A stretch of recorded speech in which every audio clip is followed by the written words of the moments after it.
Al Derecho y al Revés, un programa de radio que aborda diferentes temas con una perspectiva amplia y siempre fomentando el debate respetuoso de posturas diversas.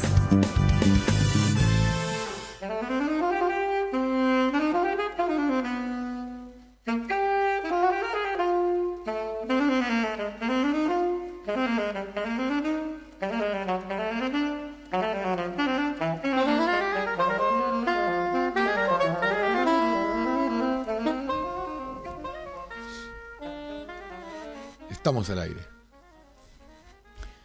Bueno, buenas tardes a todos. Este es el programa 450. Qué buen número, ¿no? Y lo tenemos... Numerito, ¿eh? Lo tenemos en la operación a Leo Justi, en la producción a Fede Politi. Los teléfonos los repetimos siempre. Llámenos y díganos lo que se les ocurra. Y si es bueno, mejor. 3987-4117-4118 o el WhatsApp 1155759133. Hoy tenemos un par de novedades en relación al equipo. Mercedes no puede venir, tampoco se puede comunicar. Alejandro sigue en el exterior, pero lo tenemos acá apantallado. Y tenemos en vivo y en directo, ustedes no lo van a poder creer, lo tenemos a Carlos March, el verdadero, grande Carlito, el auténtico, el único, el chileno, argentino, del mundo, porteño, provinciano, el Carlos March imparable.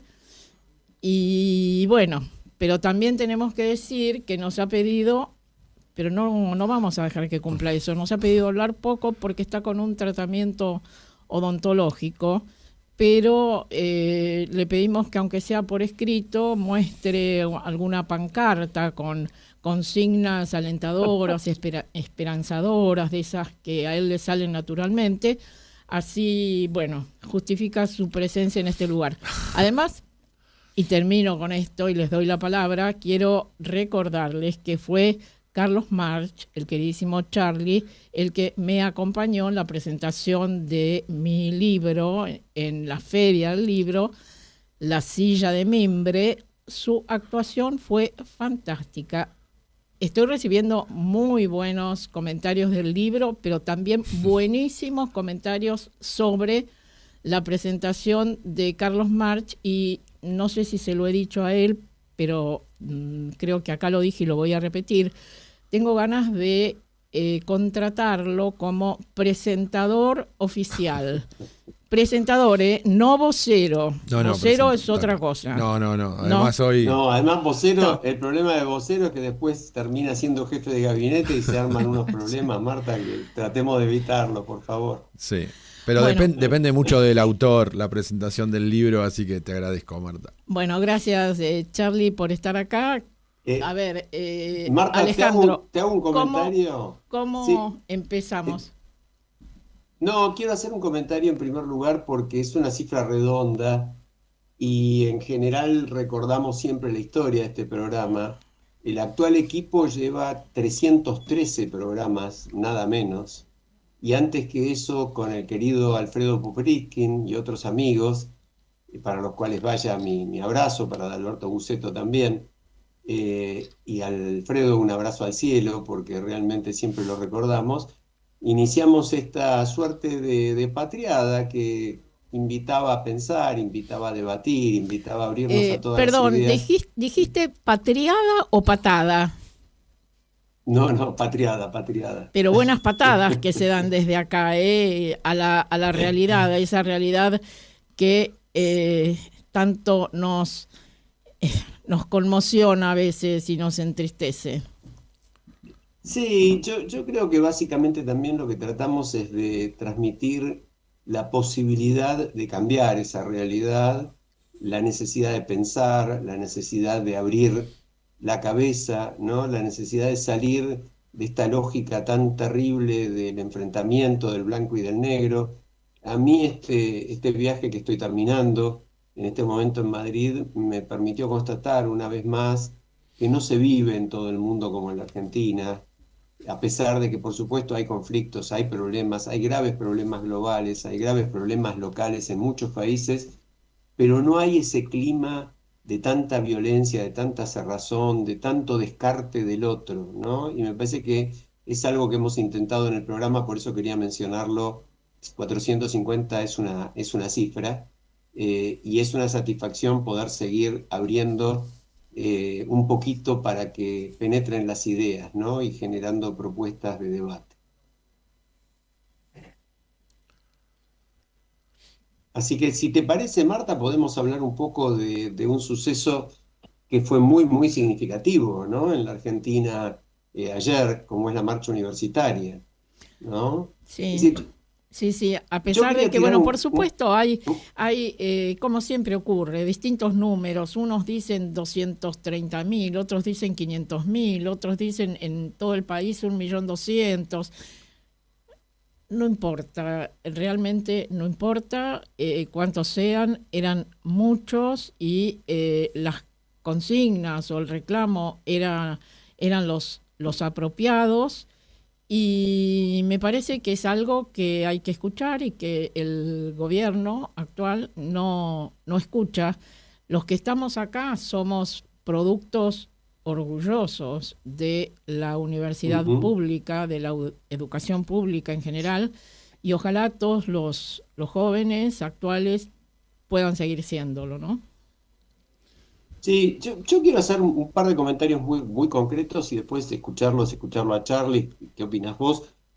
Hay algunos datos que no se hace suficiente hincapié, en mi opinión. Uno de ellos, que el 85% del presupuesto universitario son sueldos, y que desde diciembre de 2023, con la asunción de este gobierno, esos sueldos perdieron el 33% de su poder adquisitivo frente a la inflación.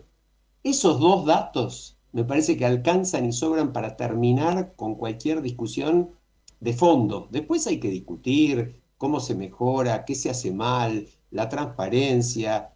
Hay decenas de propuestas para conversar y está muy bien. Ojo, este gobierno no hizo ninguna al respecto. Pero me parece que ese dato fundamental de decir 85% del dinero se gasta en sueldos y esos sueldos se redujeron sin ningún motivo un tercio, como para motivar que todos los docentes estén pensando o en hacer otra cosa o en manejar un Uber, cosas que se hablaron mucho en estos días, o irse a la universidad privada. Ahora, en paralelo, la marcha, que es la cuarta marcha federal, como decís bien, Marta, no importa si fuera 1.600.000, 800.000, no tiene importancia, son multitudinarias. Esa marcha reclama simplemente que el gobierno cumpla una ley que trató de vetar y le rechazaron el veto, y que la justicia ya dijo que la tiene que cumplir como tiene que cumplir cualquier ley. No hay ningún motivo para no cumplir la ley. Yo creo que esa cosa tan sencilla, otra vez en la Argentina, estamos naturalizando que un gobierno diga, no cumplo la ley porque no se me da la gana. Charlie, vos sos experto en cuestiones al margen de la ley, no porque practiques eso, sino porque justamente combatís esas acciones. Sí, a mí me parece que el problema, además del no cumplimiento de la ley, es ignorar la ley madre casi de esta ley universitaria, que es la ley 1420 de educación, que se estableció en 1870 y pico, y que fue la que definió la educación universal, pública, gratuita, laica, que yo creo que es la ley que creó la clase media argentina, ¿no? La clase media es mucho más vinculada a acceso a oportunidades que a la economía. Entonces, me parece que en lugar de estar quitándole presupuesto al sistema público universitario, deberíamos estar pensando en cuál es la ley 1420 del siglo XXI, ¿no? en no solamente cumplir la ley que se está reclamando en la marcha, sino cómo construimos nuevamente esa clase media y ese país que tenía en el sistema educativo un acceso equitativo a oportunidades, porque eso es lo que genera la educación, acceso equitativo a oportunidades. Después cada uno hará lo que pueda o lo que quiera con esa oportunidad. Y me parece que el gran problema que tenemos hoy es justamente, son sistemas educativos que obviamente necesitan presupuesto y tenemos que construir esa ley 1420 del siglo XXI. Muy buena Sí. consigna, ¿eh? Muy buena. Sí, creo que sí. Y parecería ser que el gobierno no escucha estas cosas, pero no es gratuito porque se están dando a conocer los resultados de encuestas que han hecho varias consultoras respecto del pronóstico de las próximas elecciones. Según el informe, apenas un 26.5% considera probable volver a votar a Milei para un segundo mandato, mientras que el 73.5% se inclina por descartarlo. Y el documento sostiene que el respaldo más fuerte al oficialismo sigue apareciendo entre jóvenes de 18 a 28 años y en regiones vinculadas al norte minero y a la denominada zona agro. Y otro de los apartados está referido a la corrupción y la percepción institucional. Allí el 89% acuerda con la frase que plantea que las penas por corrupción deberían ser más altas y que los funcionarios que roben deberían tener cárcel común, etcétera. Yo agregaría y que los juicios por corrupción sean más rápidos. Y bueno, dicen, eso no ocurre porque el Poder Judicial, dice la ciudadanía encuestada, es cómplice de la política. Y entonces Bueno, sí. llegamos a una sociedad atravesada por el pesimismo, pero todavía sin una alternativa política capaz de capitalizar ese descontento, ¿no? Sí, a mí se me ocurre, porque en paralelo a lo que vos mencionas, Marta, esta semana se conoció también el ranking de presidentes latinoamericanos. Recordemos que Milei estuvo en los primeros puestos durante su primer año de gobierno y aún hace pocos meses en el de toda Latinoamérica estaba, digamos, en mitad de tabla. En este momento está 16 sobre 18 en imagen. Es decir, es interesante, encabeza Claudia Sheinbaum de México, que tiene casi 68% de aprobación, Bukele de El Salvador, fíjense las contradicciones ideológicas, que tiene 67%, y el presidente de República Dominicana, Luis Abinader, tiene el 60%. Milei tiene imagen positiva 34,8, negativa 63, y está apenas por arriba de Delcy Rodríguez y del presidente de Perú, que ya sabemos lo desprestigiado que están los presidentes de Perú en los últimos años. Es un dato muy, muy significativo, que agrego a lo que vos decís, y me da la sensación de que si no hay una salida que de alguna manera contemple, porque lo que está pasando, que lo vemos explicado por la mayoría de los economistas, es un país donde 2 o 3 sectores muy pequeños, minero, petrolero, etcétera, están yendo pum para arriba, pero todo el resto está yendo pum para abajo. Esto es muy fuerte. Estamos en una situación de morosidad, por ejemplo, de deudas de las familias con los bancos, que es la mayor desde 2004. Hace 22 años que no había tantas deudas con los bancos para pagar tarjeta de crédito, para pagar préstamos mínimos.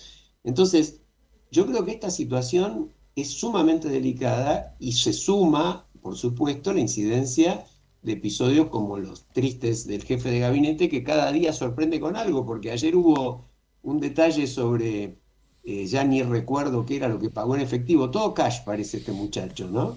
Y hoy resultó que además se había ido a un hotel de super lujo 2 veces, fin de año del 2024 y del 2025, en Gualeguaychú también. Hay un Bueno, artículo de este fin de semana en Ideas de Sergio Supo, que es un analista político muy perspicaz. El título lo dice todo: Ser y parecer, un mandato imposible para Adorni. Porque finalmente de eso se trata, ¿no? Sí, además, sí, sí. yo creo que los gobiernos tienen una legitimidad de origen y una legitimidad de gestión. La legitimidad de origen de Milei, que es el voto obtenido, el 56% obtenido en el balotaje contra Massa, en realidad es producto del hartazgo, ¿no? Milei obviamente representa ideológicamente a una porción de la sociedad, pero es un producto masivo montado en el hartazgo de la gente. Y la legitimidad de gestión yo creo que depende cada vez más, y por ese origen de hartazgo, de la paciencia colectiva, ¿no? Entonces me parece que hoy el gobierno, o durante este tramo de gobierno, han hecho muy poco para alimentar esa paciencia que en definitiva legitima a este gobierno. Y bueno, en las encuestas se está viendo, ¿no? Es decir, la gente se vuelve a hartar. Entonces, creo que hay que reflexionar un poquitito desde el gobierno acerca de, bueno, qué se requiere o para extender la paciencia de la gente o para que la gente empiece a convertir esa paciencia a partir de las políticas públicas en hechos, ¿no? Que le pongan rumbo a la economía y al bienestar de la sociedad. Mencionaste una palabra que es clave, que es gestión, ¿no? Y yo traje para mostrarles y para leer algunos párrafos. Este no es un libro reciente de Tomás Abraham, sino que es del año, creo, 2012. Miren, acá hay algunas marcas que yo voy poniendo ante cosas que me parece que tienen tanto que ver con la realidad actual. Y él, en relación al tema gestión, dice: la palabra gestión no es un capítulo de los libros sobre gerenciamiento, es algo más que eso. Es la interpelación y un llamado de atención a los ideólogos y a los gobernantes de que las formas de organización y eficacia son un asunto ineludible en lo que atañe a la política. Y en algún lugar dice: el que está en política y desprecia la gestión no entiende nada de política. Así es, así es. Vos sabés, Marta, que vos mencionabas un tema muy importante, que es el de la falta de alternativas visibles políticas en esta situación. Yo creo, un poco también en línea con lo que decía Charlie, que frente a situaciones que desesperan a la gente, porque la verdad es que la gente le está pasando mal y hay mucha angustia y mucha preocupación, y bueno, alguien surge, lo que no quiere decir que ese alguien sea bueno ni sea mejor de lo que hay, pero sí que puede haber alternativas. Uno de los problemas serios para mí de la Argentina, y es algo que no se habla tampoco lo suficiente, en mi opinión, es la absoluta falta de autocrítica de quienes gobernaron antes. No solo el periodo anterior, sino 2 y 3 periodos anteriores. Entonces, tenemos ahí personajes que reivindican a libro cerrado, o por lo menos no se critican con respecto a lo que planteaban y llevaron al desastre. ¿Sabes por qué y bueno, no hay autocríticas? Porque todos se han sentido, en el momento en que han accedido al poder, fundacionales. Todos vienen a tirar todo lo que se hizo, sea quien sea, y a fundar un nuevo país. Hay, perdón que siga citando a buenos analistas políticos, en este caso un politólogo, Santiago Leiras, que lo deben conocer. Un artículo de él de estos días se llama ¿Por qué seguimos empezando de nuevo? ¿Por qué seguimos empezando de nuevo?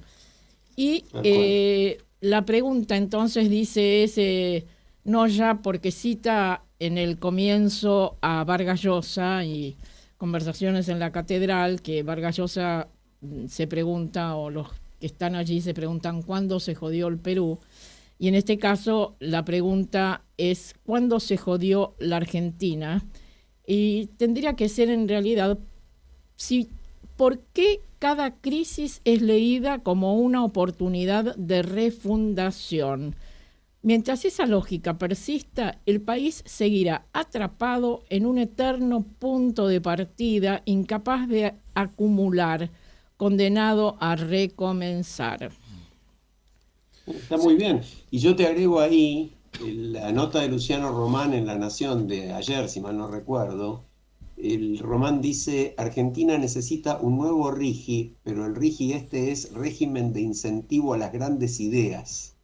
Entonces dice, no podemos solamente promover la minería, el litio, el petróleo, sin encargarnos un poco de todo el resto. En este país no se está discutiendo una planificación territorial, por ejemplo, no se está discutiendo cómo estimular las zonas donde todas estas actividades se realizan para que la gente se pueda, por ejemplo, parte de ella, ir a vivir y a conseguir trabajo allí. No hay capacitación laboral.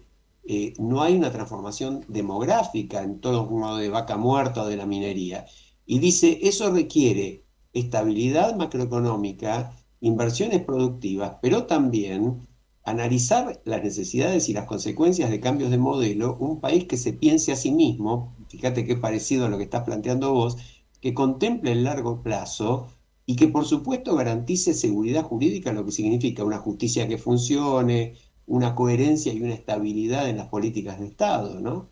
Entonces es como decís vos, si volvemos a refundar cada vez, y bueno, ¿qué chance podemos tener?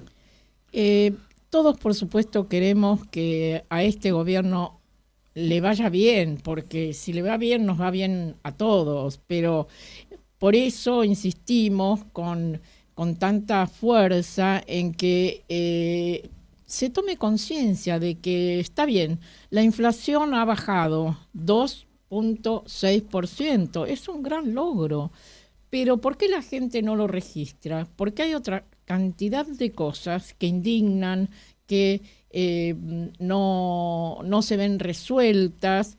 Hay un artículo muy interesante de otro gran amigo este fin de semana, Eduardo Fidanza, en Perfil, que dice o se titula El riesgo Macbeth. Es decir, todos conocemos la tragedia de Shakespeare, esa pareja de gobernantes, él, ella, tan alucinados por el poder, no hace falta decir con quién los asimila acá, ¿no? Y el final de eso, el final en tragedia, porque el poder los obnubiló, los enloqueció, los encegueció, y bueno, esperemos que no sea... Interesante lo de comparar a Macbeth con el jefe, ¿no? Como le dice Milei. Es una parábola muy interesante. Sí, sí. Yo creo que verdaderamente también hay un problema de en la falta de gestión está reflejada la falta de experiencia y de capacidad de gestión. En ese sentido, es un gobierno que no busca consensos y no se apoya tampoco en gente suficientemente capacitada. Entonces, bueno, se van creyendo encima que pueden hacer cualquier cosa y... Charlie, por ejemplo, te pregunto, vos que vivís en Chile, ¿cuál es la inflación en Chile en este momento? No soy economista, pero no, es muy baja, es insignificante casi. Y lo que tiene Chile es, a diferencia de Argentina, ese marco del cual los dirigentes no se mueven, ¿no? Podrán estar más a la izquierda, más a la derecha, pero hay una institucionalidad que se sostiene más allá del gobierno de turno.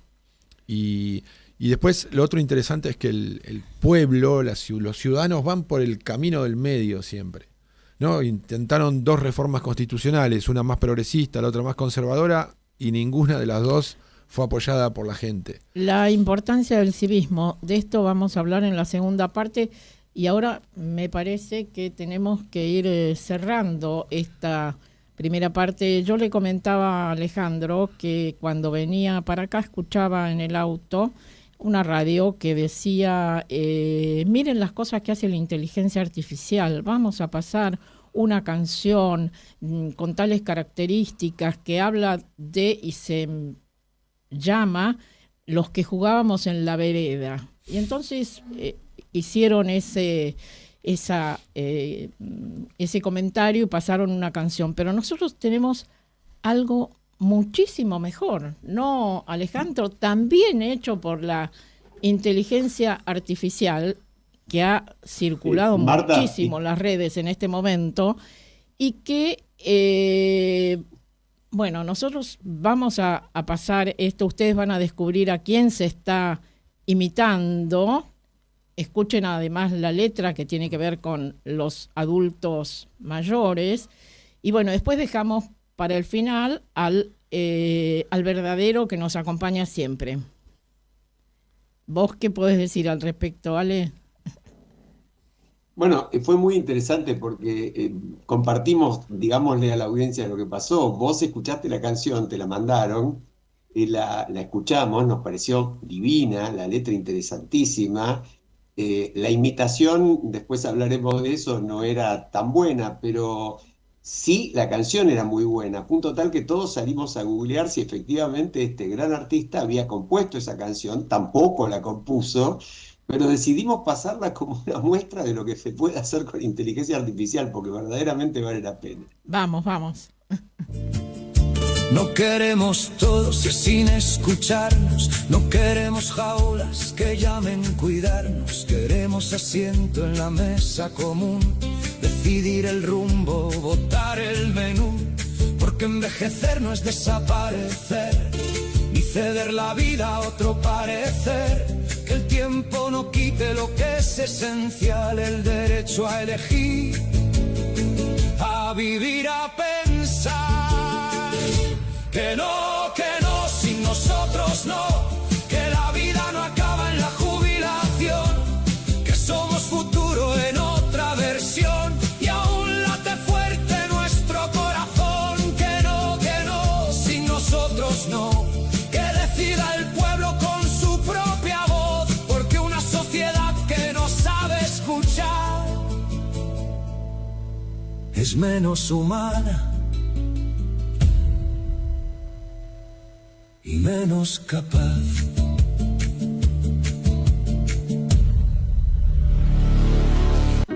Acompaña a la arquitecta Cintia Pérez a recorrer edificios emblemáticos de la ciudad de Buenos Aires en la 4ª temporada de Espacios con Alma y Música, un programa que une la arquitectura, la historia y la música.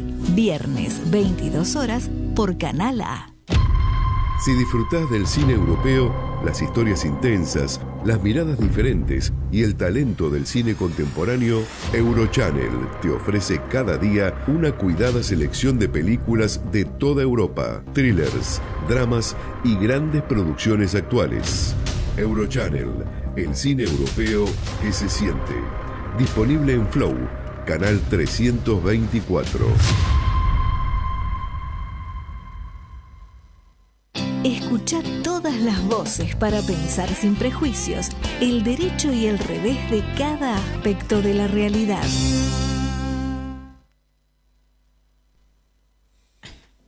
Que no, sin nosotros no. Qué bueno el título, ¿no? Qué bueno el título de la inteligencia artificial. Pero esto también hay que decírselo a la inteligencia artificial. Escúchame, piba, que no, sin nosotros no, ¿eh?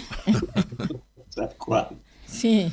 Vos sabés que hoy hay una cosa muy, muy interesante, no sé si ustedes la llegaron a ver, habrá que estar atentos a la próxima encíclica que está por firmar el Papa León XIV, pero hubo una especie de anticipo. Ustedes saben que León XIV es un hombre que, por ejemplo, tuitea, que está muy activo, y él denuncia la evolución inhumana de la relación entre la guerra y las nuevas tecnologías, y habla del rol de la inteligencia artificial en la guerra y advierte sobre cómo orientar la tecnología hacia un sí radical a la vida.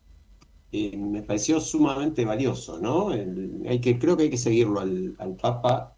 Está en la línea que tenía Francisco, profundizando algunas cosas, así que va a haber que estar atento a esta encíclica nueva.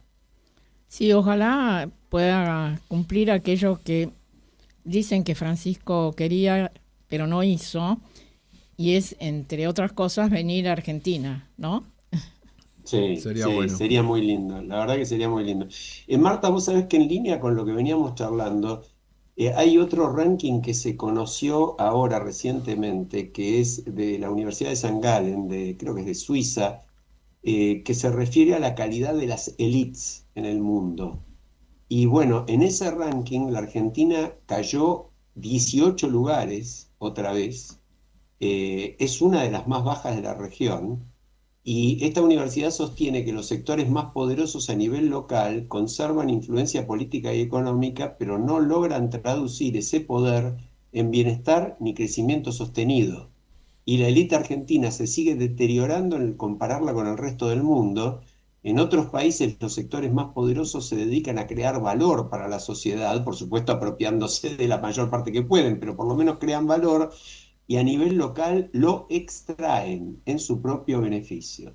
Muy interesante también, ¿eh? Sí, y yo quiero referirme ahora, estuvimos hablando en el bloque anterior de civismo y de la necesidad de hacer resurgir el civismo, ¿no? Esa condición de empoderamiento ciudadano que a veces se nota un poco desdibujada. Y se nota desdibujada, entre otras cosas, porque es como que la prensa no se hiciera eco de la cantidad de cosas que se hacen desde la sociedad civil, porque está metida en otras cosas. Y quiero citar entonces un artículo que salió esta semana de Beltrán Gambier, que es un abogado argentino, activista cívico y promotor cultural, radicado en España. Fundó la revista Intramuros, que trata de biografías, memorias, etcétera, y es miembro fundador de Transparencia Internacional de España, ¿no? Y él habla justamente de la prensa y la sociedad civil. El aporte sostenido de los medios a la visibilidad y desarrollo del civismo es clave cuando la acción gubernamental resulta insuficiente. ¿Por qué la prensa debería contribuir? Bueno, la primera razón es que los gobernantes solo fingen que les interesa el civismo, entre otras cosas. Y la segunda razón es que la prensa y las organizaciones de la sociedad civil tienen muchas veces intereses comunes. Por ejemplo, lo que tiene que ver con cuestiones de fiscalización de la cosa pública, acceso a la información, etcétera, en la tarea en general de administración y gobierno.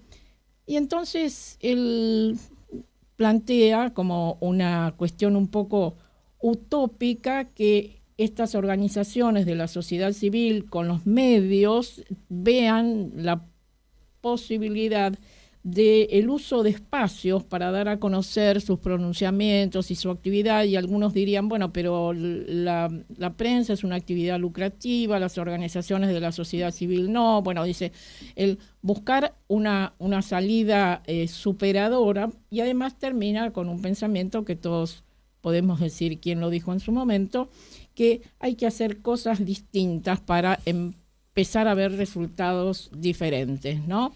Bueno, y además quiero proponerles que lo invitemos a Beltrán Gambier en alguno de los próximos programas. Él está radicado en España, pero lo podemos contactar. Vos lo conocés, ¿no, Charlie? Sí, lo conozco. De hecho, hemos compartido alguna cena en Madrid, porque como bien lo describe el artículo, él es un militante cívico y el tema que toca es clave, ¿no? A mí me tocó dirigir Poder Ciudadano, no sé si lo conocés, Marta. Algo, sí, recuerdo. Organización que Marta ayudó a fundar, y tuvimos mucha interacción con los periodistas, pero también con la empresa periodística, con el medio. Yo recuerdo, por ejemplo, que se firmó un contrato con Perfil Libros, y de ahí surgió el Quienes Quieren la Justicia, un banco de datos de jueces. Exacto. El diario La Nación nos imprimió gratuitamente cuando hacíamos el banco de datos de la política antes de las elecciones para promover el voto informado. En los talleres del diario La Nación se imprimieron ejemplares para distribuir gratuitamente en un par de elecciones. También el diario La Nación, junto con el periodista Luis Majul, se impulsó dos iniciativas populares, la que derogaron las jubilaciones de privilegio, que después la veta Duhalde, pero la única ley que sale por iniciativa popular, que es el hambre más urgente. Entonces, el periodismo entendido como un servicio público es clave para la sociedad civil porque permite masificar, ¿no? Hubiese sido imposible. Exactamente. La sociedad civil no tiene esa posibilidad de amplificar su voz, y esto sí lo puede hacer el periodismo, y como vos decís, lo ha hecho en otras oportunidades, y por supuesto hay algunos periodistas que hacen cosas increíbles en este momento, y podemos mencionar a nuestros amigos Hugo Alconadamom, también Claudio Saboya, Daniel Santoro, lo que ha hecho en la causa Cuadernos, etcétera, pero se necesita... Diego Cabot, Marta. Diego Cabot, sí. Diego Cabot, Diego Cabot, sí. Se necesita más interacción, un vínculo más cercano entre civismo y prensa, ¿no? Sí, sin duda. Y quisiera nombrar a Julio Sayer, presidente del diario La Nación, que no hace periodismo, sí, tal cual, pero sí ayuda muchísimo a la sociedad civil, acompañando desde la Fundación La Nación, cediendo muchas veces espacios para solicitadas gratuitas a las organizaciones sociales. Así que es una figura que no firma artículos, pero sí pone a disposición de la sociedad civil un medio de comunicación como el diario La Nación. Bueno, vos sabés que yo agregaría ahí que lo que ha pasado en estos últimos 2 años da para reflexionar mucho, porque tenemos en este momento un gobierno con cuyas ideas económicas, por lo menos teóricas, muchos de los periodistas, por ejemplo, de La Nación o de Clarín, en principio estaban de acuerdo, y la línea editorial de ambos diarios estaba de acuerdo. Pero sin embargo, los dos medios y muchísimos de sus periodistas, no solamente los que mencionó Marta, que son personajes casi heroicos, digamos, del periodismo, que van a seguirlo haciendo sea quien sea el gobierno, sino muchos periodistas de esos medios y de otros medios han mantenido una independencia y una búsqueda de investigación, de verdad, digamos, de demostrar lo que verdaderamente pasa, destacable, verdaderamente destacable, sobre todo porque no es que estaban en la oposición al gobierno como tal, simplemente estaban en la defensa de las instituciones, en la defensa de lo mismo que estaban diciendo 2 años, 4 años, 5 años antes, ¿no? Eso me parece que es un valor a destacar. Por eso resulta además de inconcebible, tan triste que desde el gobierno se destrate de una forma tan feroz al periodismo. Y traigo otra vez a Tomás Abraham. Les dije ya desde el comienzo que esto no es un libro actual, sino de hace unos años, pero que va en línea con lo que vos decías, Charlie. Si en nuestro país existen aún libertades, se lo debemos a la propia dinámica de la sociedad civil, a la acción de la prensa, de las asociaciones civiles, a la calle y además a la ley y la Constitución, cuya letra por ahora no puede ser borrada, aunque sí modificada para anularla. Sí. Muy interesante. Bueno, un acto sin precedentes contra la prensa es cerrar la oficina justamente de prensa de la Casa Rosada, ¿no? De desacreditar a todos los periodistas. Pero se reabrió. Una locura. Pero la intención fue cerrarla. Se reabrió, pero impidiendo la entrada de determinados medios. Por ejemplo, TN no puede entrar.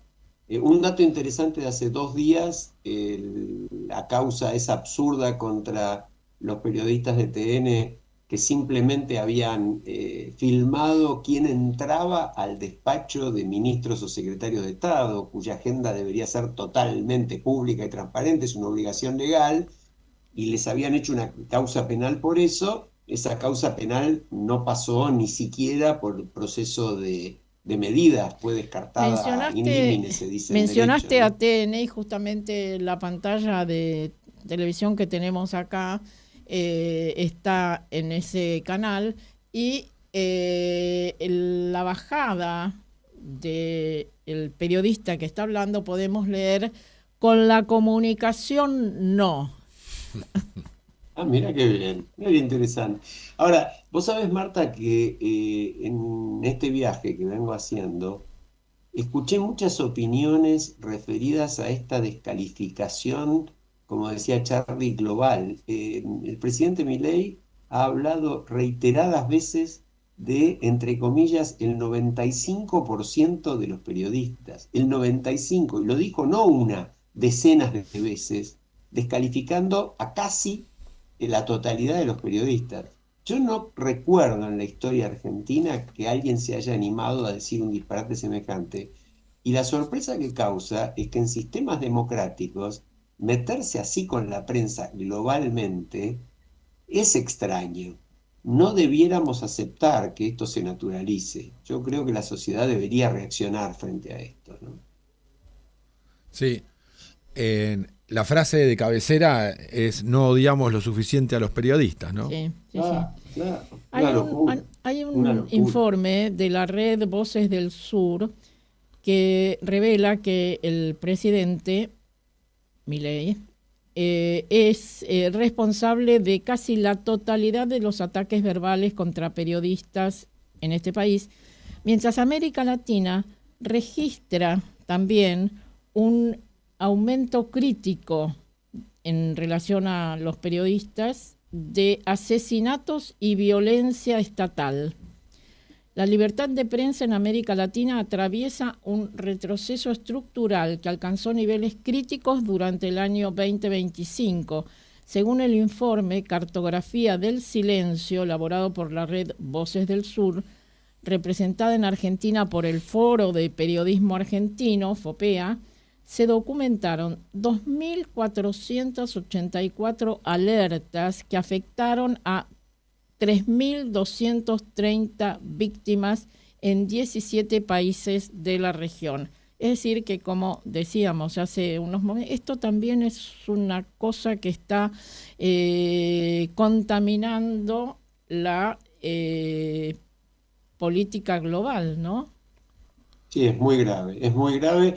Y yo quiero destacar que el periodismo cumple su rol, por ejemplo, en materia de denuncia de la corrupción, y sobre todo en este último tiempo, sin mirar quién es el corrupto, qué es lo que tiene que hacer. Por ejemplo, destaca el tema Adorni sin ninguna duda, otros actos de corrupción del actual gobierno sin ninguna duda. No hablemos de Landis esta semana, viendo que se pagaron 20, 30 y 40 veces el valor de elementos para discapacitados, ¿no? Una cosa que ofende el más mínimo concepto moral. Pero también denuncia y subraya cosas tan tremendas como lo de la CIRA, es decir, la manipulación desde el Estado del derecho a comprar, que era para muy pocos dólares a precio oficial en la época del gobierno anterior. Recordémoslo, estaba el cepo, no se podía comprar más que para importar. Bueno, se falsificaban las importaciones o se les cobraba un peaje, es decir, una coima, a los que necesitaban importar. Y todo esto por cientos y miles de millones de dólares, es decir, fortunas. Bueno, la responsabilidad de ese gobierno, particularmente del entonces ministro de Economía, Sergio Massa, del secretario de Comercio, etcétera, de eso también está hablando la prensa y está hablando muy bien, y de eso también esperemos que se ocupe la justicia y no quedándose con los perejiles que cobraban y después repartían para arriba, sino que llegara a los verdaderos responsables, ¿no? Sí, mencionaste a FOPEA, Marta. Hay otra encuesta, una investigación que hizo. Aclaremos que la formación de base de Carlos March es periodismo. Él es periodista. Así es. No me voy a poner corporativo, pero FOPEA, que es el Foro de Periodismo Argentino, dice que durante el año pasado, el 2025, se registraron 278 agresiones contra trabajadores de prensa en Argentina, un aumento del 55% respecto al año 2024, constituyendo la cifra más alta en 18 años, con Javier Milei como principal responsable de 119 de esos 278 ataques. Qué barbaridad, qué barbaridad. ¿Qué Marta, pasa? Perdón, una sí, pregunta, dale. ya que lo tenemos acá en vivo y en directo. ¿Cómo es este tema en Chile? ¿Qué pasa con este tema en Chile? No, Chile es muy institucional, es muy institucionalista, con lo bueno y lo aburrido, ¿no? Para la lógica argentina que tiene ser institucionalista, pero no, hay respeto, hay códigos que no se rompen y como digo, hay un marco que se respeta. La dirigencia en ese sentido cumple las formas, por lo menos. Es importante. Es importante. Bueno, Sí, en Uruguay yo ya. creo que Uruguay es otro ejemplo también a imitar en relación a esto, ¿no? Sí. Yo Sí, creo sí, que... y te digo, por ejemplo, se habla mucho en la Argentina, he leído muchas veces, de escándalos de España. Yo en este momento estoy en Madrid. Pero el clima político en España no tiene nada que ver con lo que uno puede imaginar. Aún con enfrentamientos duros como los hay entre el gobierno del Partido Socialista Español y el Partido Popular, de ninguna manera caen en faltas de respeto, en insultos repartidos. A nadie se le ocurriría decirle ensobrado a un periodista. No existen esas cosas. Sí, vos sabés que me pidieron que escriba un capítulo sobre las similitudes, un capítulo para un libro sobre las similitudes entre Milei y Trump. Y una de esas coinciden ambos en agredir permanentemente a la prensa, pero no solamente con insultos, digamos, también se le quita presupuesto público Claro. a los medios de comunicación, se judicializan denuncias, entonces Sí. se va restringiendo el espacio de la libertad de prensa, no solamente con ataques verbales, sino también con el poder del Estado contra los medios de comunicación. Qué interesante Sí, hay esto una- que decís, Charlie. ¿Cuándo va a estar ese libro? Se va a imprimir en Colombia porque es una recopilación que está haciendo León Valencia, que es un referente colombiano que estuvo muy involucrado en los procesos de paz allí en Colombia. Entiendo que está en imprenta, así que calculo que a lo largo de este año saldrá este libro. Tengo un excelente presentador, si te interesa, para recomendarte. Se lo recomendamos a León. Si me dejan, aprovecho y hablo de un libro del que tomé conocimiento aquí, que salió hace un mes en España. Ah, Me pareció muy interesante, a pesar de que el título parece el plagio de una antiquísima obra argentina. El título es Civilización o Barbarie, no y barbarie, o barbarie. La batalla por el futuro de la humanidad. Es un libro de Alan Barroso, un joven politólogo español, y es una invitación a recuperar la imaginación política y defender las instituciones que hacen posible la vida en común. Menciono muy brevemente, dice, no estamos debatiendo entre sistemas económicos alternativos, estamos en algo mucho más básico, defender los últimos restos de vida civilizada, la posibilidad misma de lo común, de lo público, de lo compartido, frente a una barbarie que avanza sin siquiera necesitar una ideología clara. Bueno, fíjense que la analogía sobre los temas de Sí. fondo, y hay una mención muy fuerte que la quiero vincular con una noticia de hace un par de días, se está hablando en el ambiente científico de la posibilidad de un super niño. El fenómeno del niño, lo recuerdan, es uno de los fenómenos más duros climáticos que pueden provocar y han provocado olas de calor brutales, etc. sí, sí, acláralo, Bueno, porque el cuando super- decís super niño, la gente dice, qué bueno, va a haber niños. No, El hijo de Eh, Superman. es el Hijo de niño, Superman. el niño No, no, super. sí, seguro. Exacto, es terrible. El último fue 2015-2016 que provocó el año más caluroso de los registrados hasta entonces. Claro que después está superado por 2023, 24 y 25, ¿no? Pero esta magnitud de la amenaza climática, yo les digo en este viaje, por ejemplo, nosotros trajimos ropa variada pensando en las posibilidades de temperaturas, estamos en primavera aquí, de temperaturas con algo de calor ya, etcétera. Y bueno, en este momento tenemos 9 grados en Madrid, por ejemplo, y estos días hubo una suerte de ciclogénesis, no como la de Buenos Aires, pero de lluvia, sol, con frío, y de repente salía el sol y levantaba 10 Acá grados en la este temperatura. momento tenemos 13 grados, pero se justifica, es otoño ya Claro, tal avanzado, cual, se pero justifica. tuvimos días de mucho calor, no hace demasiado, y bueno, así estamos, ¿no? Bueno, en el libro del que hablaba, con esto cierro, justamente Barroso habla de que el tiempo se agota para que tenemos una década a lo sumo para cambiar el rumbo del cambio climático y que lo que viene, bueno, puede ser lo que ya estamos viendo, ¿no? Estos ciclones, estas precipitaciones interminables, lo que pasó en Mar del Plata hace pocos días, en la costa argentina. Esto es algo que empieza a convertirse en habitual Y en muchos lugares del mundo. allá en España, en Valencia, no hace mucho.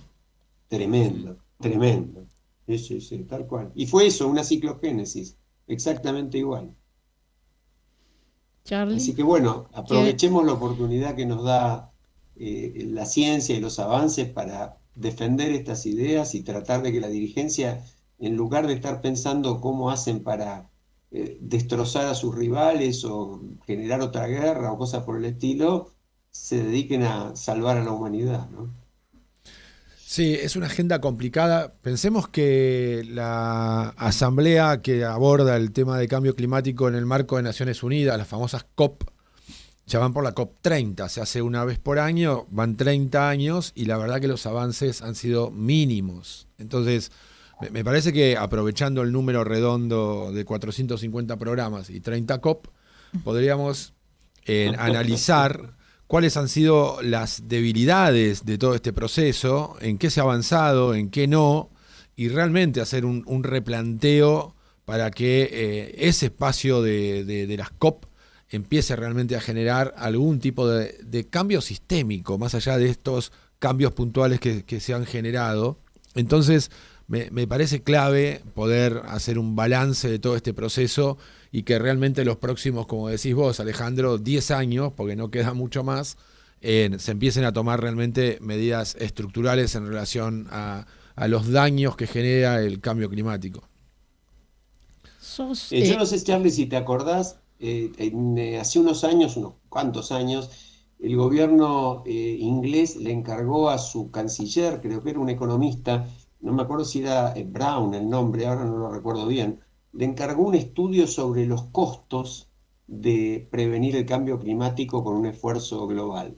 La conclusión principal del estudio es que el mejor negocio para la humanidad desde el punto de vista de la rentabilidad era justamente combatir el cambio climático, que no era solamente un problema de supervivencia, etcétera, era un negocio, el mejor de todos los posibles. Hay que repetirlo esto, para que los supermillonarios del mundo, que cada vez son un poco más y mucho más ricos, tomen conciencia de esto y hagan lo que el mundo espera. Sí, además hay un estudio, creo que de los bancos suizos, que dice que más del 70% de la economía depende de los bienes naturales. Entonces, estamos, si no lo hacemos por convicción, aunque sea, hagámoslo por interés. Exacto. Sí, bueno, es lo mismo que planteamos, por ejemplo, cuando el presidente dice: yo no voy a prescindir de mi jefe de gabinete porque no voy a permitir que la prensa me lo eche, y no se está fijando en que desde su propia concepción para la seguridad jurídica, para las inversiones, para todo lo demás, es un verdadero desastre tener este jefe de gabinete, más allá de la corrupción, más allá del derecho, más allá de la justicia. Sí. Bueno, nos están haciendo señas de que nos tenemos que ir. Y ahora sí, nos vamos con el verdadero, nos vamos con el Nano Serrat, que nos dice, como siempre, nos hace tomar conciencia de que nunca es triste la verdad, lo que no tiene es